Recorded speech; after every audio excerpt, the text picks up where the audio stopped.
Nabi Umar sahabat.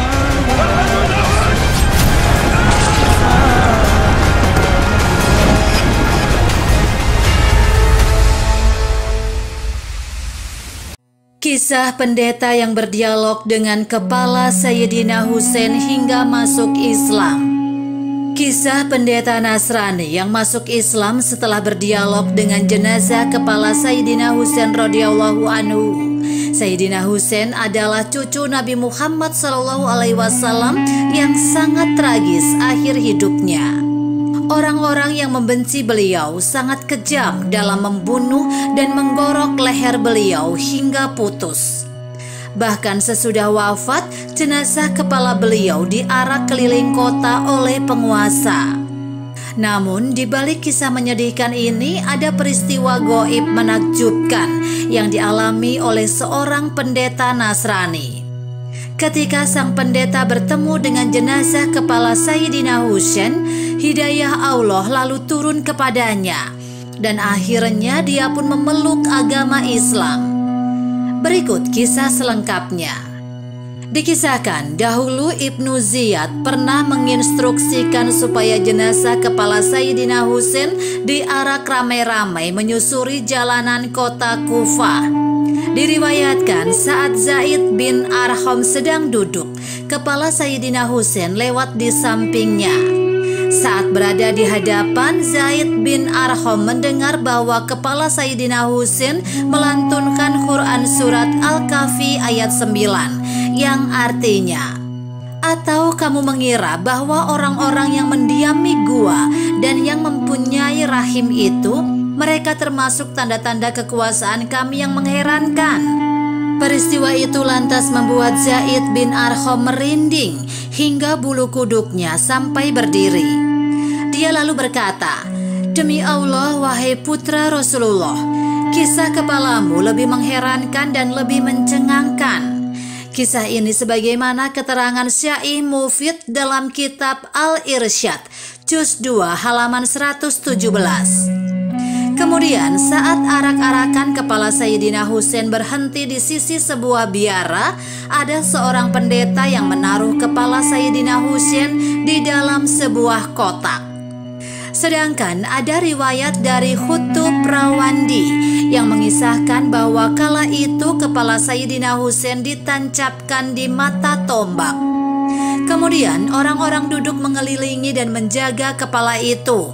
Orang-orang itu semalaman pesta mabuk-mabukan miras dan memakan makanan dengan lahapnya. Saat sedang asyik-asyiknya, tiba-tiba orang-orang itu melihat ada tangan yang keluar dari tembok biara. Ajaibnya, tangan itu menulis syair di dinding memakai pena besi. Isi syair itu adalah, "Apakah umat yang membunuh Husain mengharap syafaat kakeknya pada hari perhitungan?" Menyaksikan hal itu, mereka langsung merasa ketakutan. Di antara mereka lalu ada yang berusaha menggapai pena aneh itu.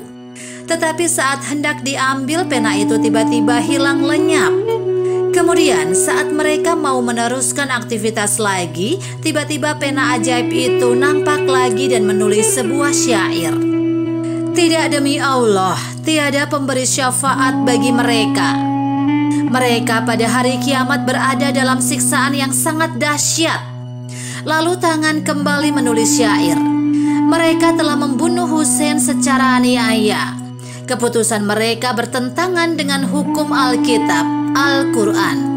Setelah melihat peristiwa menakutkan itu, mereka tidak nafsu lagi untuk makan. Karena saking takutnya, mereka lanjut memilih langsung tidur.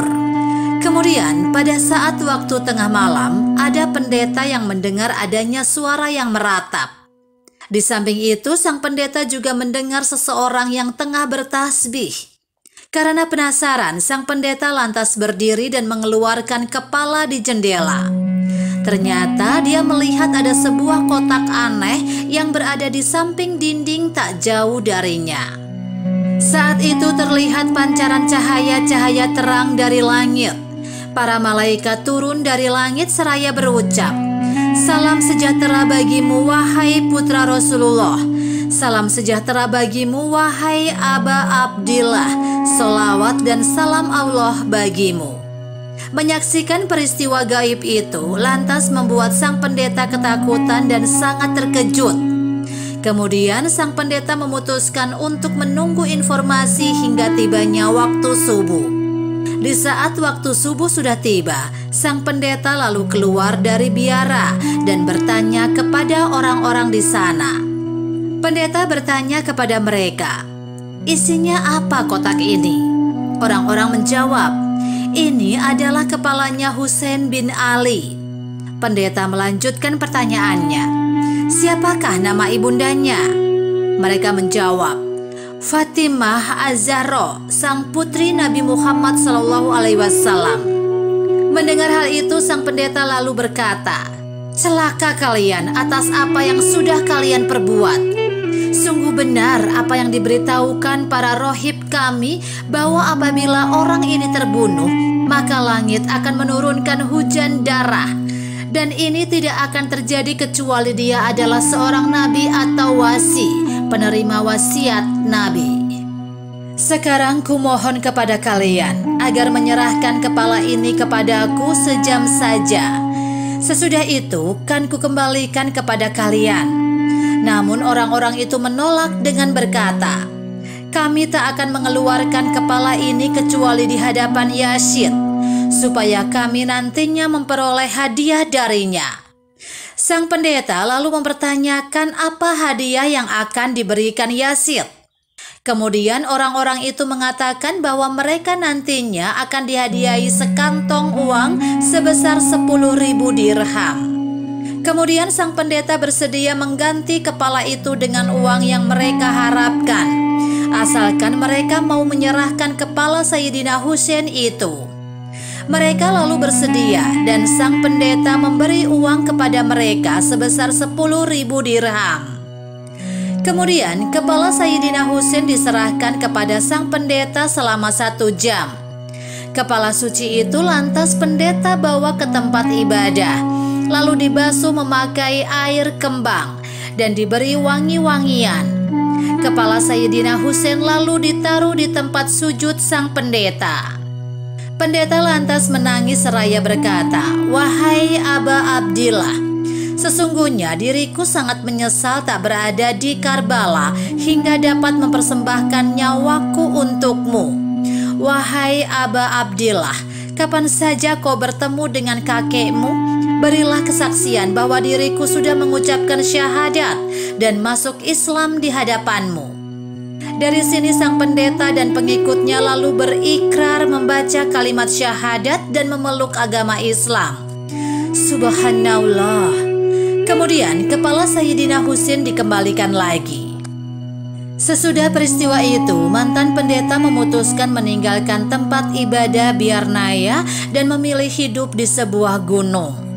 Selama di pegunungan, dia sibuk beribadah, meningkatkan kezuhudan hingga akhir hayatnya.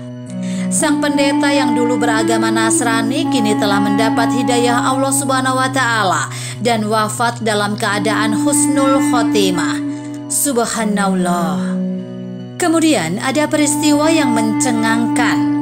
Setelah meminjamkan kepala Sayyidina Husain kepada pendeta selama 1 jam, para orang-orang atau pasukan utusan Ibnu Ziyad lalu melanjutkan perjalanan panjangnya. Mereka lalu sampai di daerah dekat Syam. Di sana mereka melakukan transaksi bagi-bagi uang hasil pemberian sang pendeta yang sebesar 10.000 dirham tadi. Namun saat uang mau dibagi-bagi, tiba-tiba uang didapati sudah berubah wujud menjadi tanah liat. Terkejutlah mereka.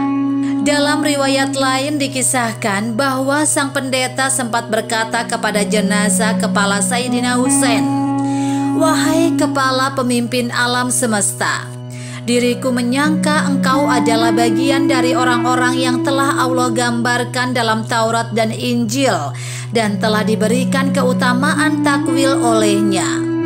Karena para pemimpin Bani Adam di dunia dan di akhirat menangisimu, aku ingin mengenal nama dan sifatmu." Kepala Sayyidina Husain kemudian menjawab, Sayalah orang yang teraniaya. Sayalah orang yang bersedih. Sayalah orang yang berduka. Sayalah orang yang dibunuh oleh pedang kezoliman.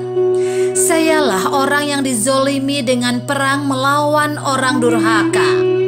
Sayalah orang yang dengan tanpa dosa hartanya dirampas. Sayalah orang yang dicegah untuk mendapatkan air. Sayalah orang yang diusir dari keluarga dan negerinya.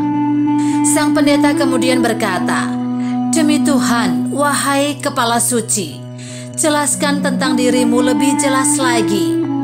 Kepala Sayyidina Husain berkata, "Diriku adalah putra Muhammad Mustafa. Diriku adalah putra Ali Murtado. Diriku adalah putra Fatimah Zahra. Diriku adalah putra Khadijah Kubra. Diriku adalah putra Urwatul Wuthqa. Diriku adalah syahid Karbala. Diriku adalah orang yang terbunuh di Karbala. Diriku adalah yang teraniaya di Karbala. Diriku adalah yang kehausan di Karbala."